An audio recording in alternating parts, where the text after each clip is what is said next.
Today we're going to talk a little bit about Puritanism sort of in general, and specifically about the immigration of one particular set of Puritans that we call the Pilgrims to Massachusetts to found a colony called the Plymouth Colony.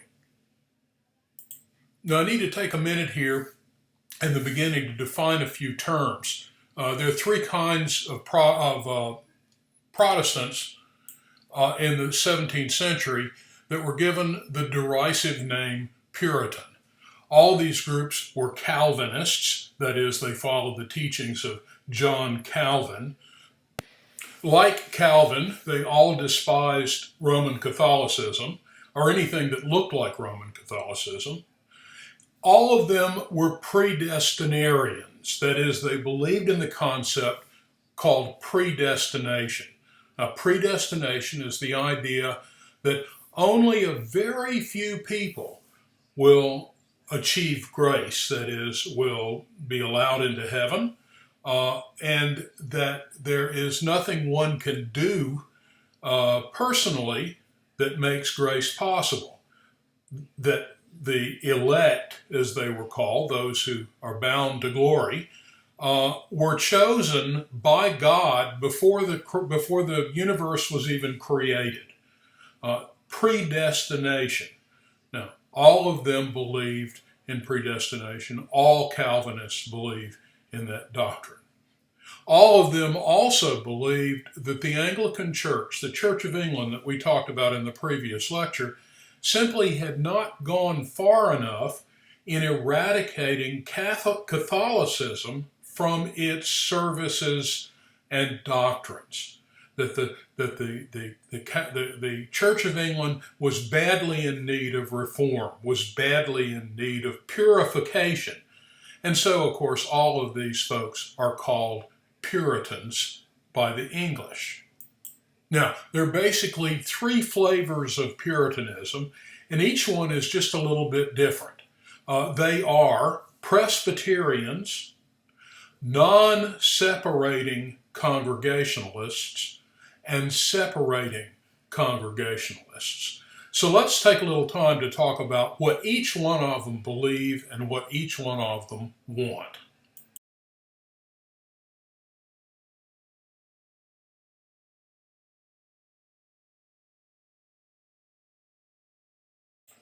Now, the first group of these was probably the least numerous in Elizabeth's reign, but would become the most numerous by the 1650s or so. And they're called Presbyterians. Now, Presbyterianism is a kind of Calvinism created by a Scottish Calvinist named John Knox.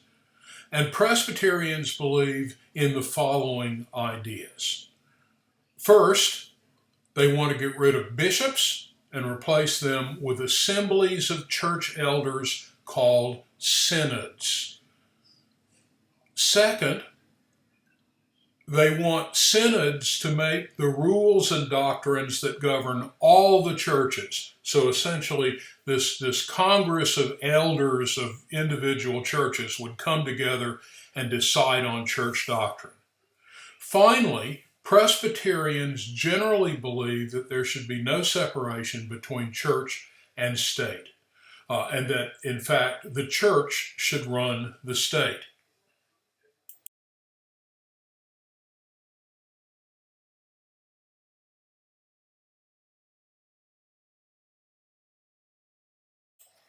The second group are called non-separating Congregationalists. I know that's kind of a mouthful. Non-separating Congregationalists. They want to get rid of bishops as well. And they believe that each church had the right to interpret Scripture for its own congregation. That is, each church is independent. Each individual parish church makes its own rules, is independent, can interpret the Bible for itself. It can hire and fire its own ministers. The congregation decided who was a member and who wasn't. And membership generally hinged on whether or not the congregation agreed that the person who wanted to become a member was from among the elect. Remember, they're predestinarians. And so, in order to become a member, the congregation had to discuss you and agree that you were probably one of those lucky few who were bound for glory. Finally, they believe that the Anglican Church is still salvageable, can still be saved. The church is desperately in need of reform, but non-separating Congregationalists don't intend to separate themselves from the Church of England. They believe that they can fix it. They believe that they can make it pure. They can make it more Calvinist. And so they're not quite ready to give up on the Church of England yet. Of course, in order for the church to become pure, it would have to become a Calvinist church.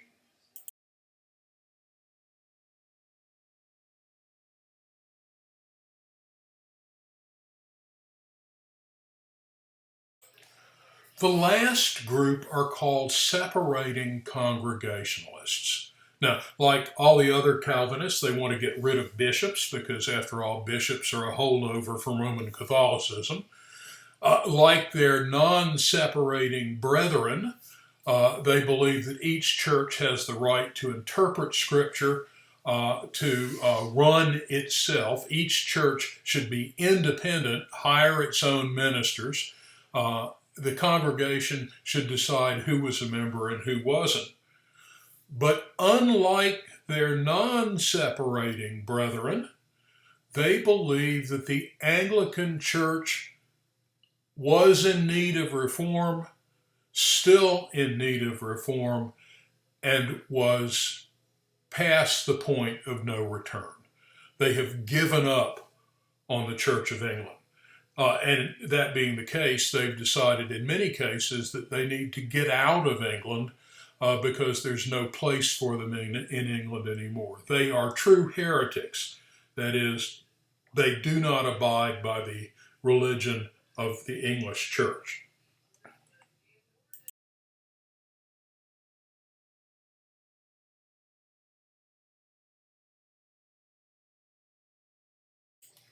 In 1608, a congregation of separatists, that is, separating Congregationalists, from the little town of Scrooby, England, in Nottinghamshire. If you look at the map on the left, you'll see it's north of London. Began quietly to leave England and travel to Holland.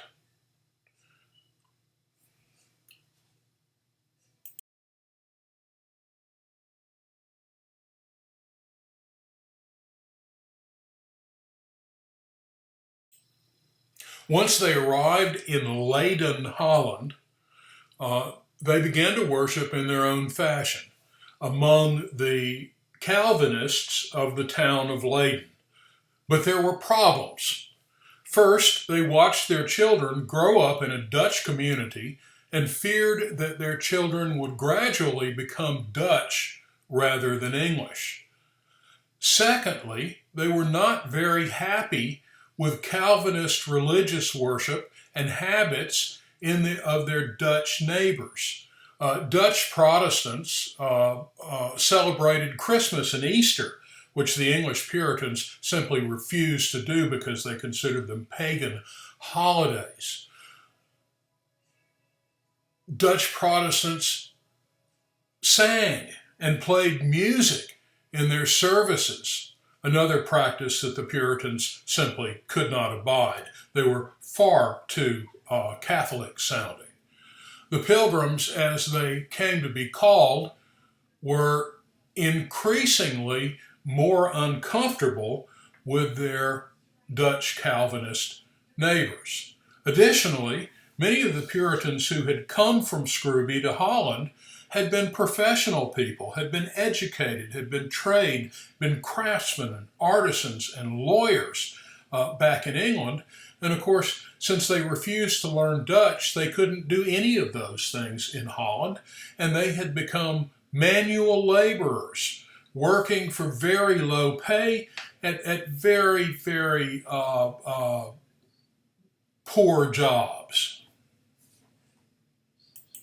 As you may have figured out, the Pilgrims were not the most tolerant of individuals, and they soon came to realize that their Protestant Calvinist neighbors in Holland were no better than the dreaded Anglicans that they had run away from.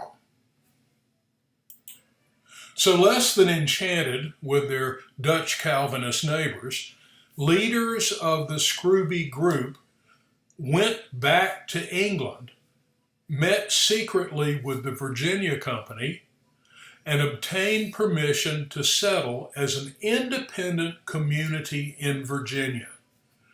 They arranged financing by getting several English merchants to agree to finance the trip in return for a share of the profits from the new colony.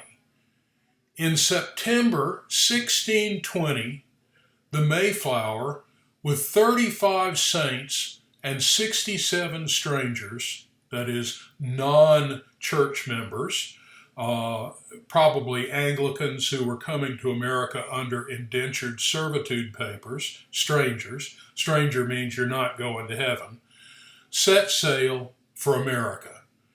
They were supposed to set up a colony in northern Virginia, but instead, they didn't.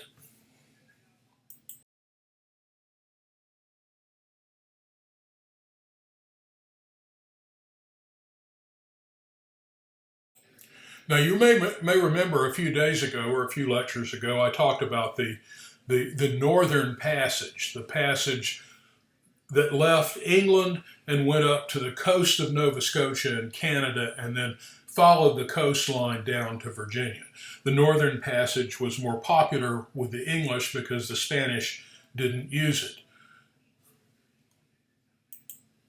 And that's the tact that the Pilgrims took on a sort of a leaky vessel called the Mayflower that the Virginia Company lent to them. They took the Northern Passage, and as they were traveling south from Nova Scotia, when they got to where Massachusetts is today, they decided that this was where they wanted to plant a colony.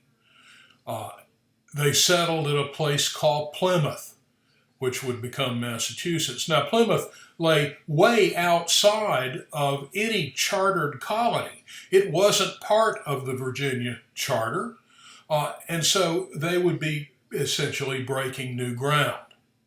The Pilgrims realized very quickly that they would have no government or law unless they created it for themselves. The strangers realized rather quickly that the area where the Pilgrims were getting off wasn't covered in their indenture contracts. And so the strangers said, if we get off here, our indentures are void. We are free men and women. Well, the Puritans, or the Pilgrims, I should say, weren't too excited about that. So one of the saints drew up an agreement called the Mayflower Compact, and 41 passengers signed it, some possibly under duress. The compact was a church covenant of sorts, a contract between the Pilgrims and the English government and God. The compact declared a new colonial government and professed allegiance to the King of England. It also declared that the contracts, the indentured contracts that the strangers held, were legitimate.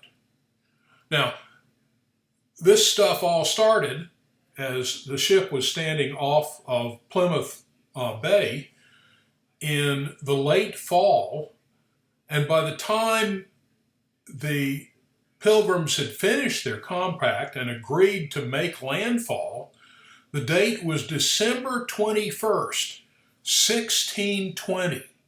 Not a great time to start a colony.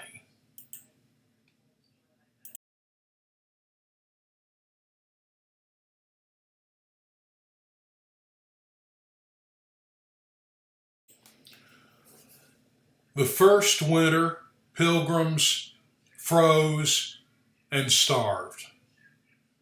50% of the settlers died. Of 18 wives, women who had come along with their husbands, only 5 survived.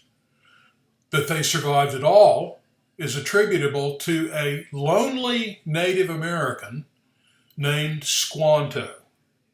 Now, Squanto had lived in England for 9 years, and he had returned to America with John Smith to try to find his tribe, only first to be taken to slavery by the Spanish and taken to Cuba, where he escaped after a couple of years.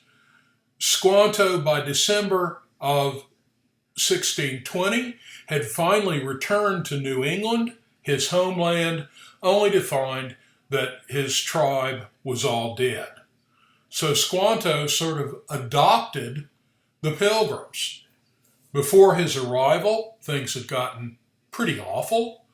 The Pilgrims had even resorted to digging up Indian graves to get the corn offerings that were buried with the dead Indians. Squanto helped the Pilgrims find food, plant corn, and make friends with the local tribes. Pilgrims also planted English vegetables next to the Indian corn, only to find that the English veggies wouldn't grow. The first Thanksgiving was a celebration that there were any crops at all. They invited the local Indian chief, who sort of misconstrued the invitation and showed up with his whole tribe. Once the chief realized the sorry condition of these strange neighbors, he sent a few of his men to hunt, got a couple of deer, a few ducks, an eel or two, notice no turkey, and shared some of the tribe's corn and made a 3-day meal of it. That was the kind of celebration that natives enjoyed. The affair became annual after that, and gradually the Plymouth settlers were able to produce their own food.